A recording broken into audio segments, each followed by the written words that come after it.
నమస్తే, welcome to Sakshi digital exclusive. This is Durga.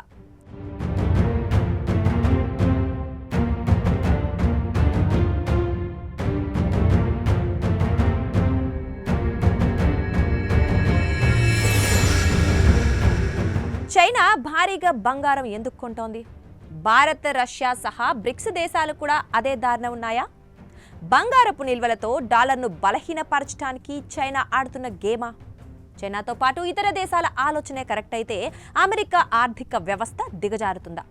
ప్రస్తుతం China, భారత్తో సహా పలు దేశాలు పోటీ పడి బంగారం కొనుగోలుపై చూపుతోన్న ఆసక్తి అమెరికాపై ఎలాంటి ప్రభావం చూపుతుందో వేచి చూద్దాం.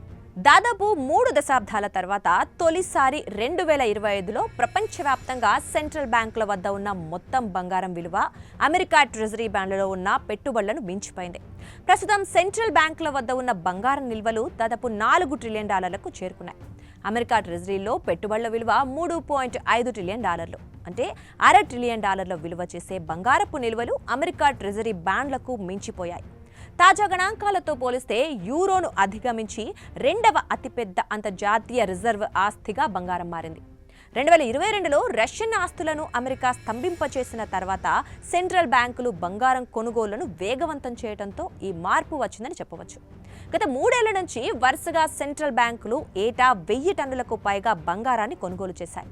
బంగారం ధరలు విపరీతంగా పెరుగుతున్నప్పటికీ 2025 సెప్టెంబర్ నాటికి బ్యాంకుల్లో బంగారపు నిల్వలు అదనంగా 634 టన్నులకు చేరింది. బంగారు నిల్వలు పెరగటం వల్ల సెంట్రల్ బ్యాంకులు అమెరికా డాలర్పై ఆధారపడటాన్ని తగ్గించుకుంటాయి. డాలర్ ఆధారిత ఆస్తులతో ముడిపడి ఉన్న నష్టాలను భరించగలవని చైనా విశ్లేషకులు అంటున్నారు.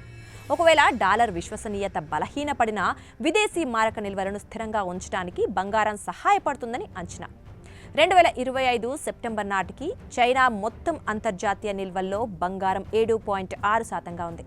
ఇక రష్యా అంతర్జాతీయ నిల్వల్లో 41.3% ఉండగా భారతదేశంలో 13.57% ఉంది.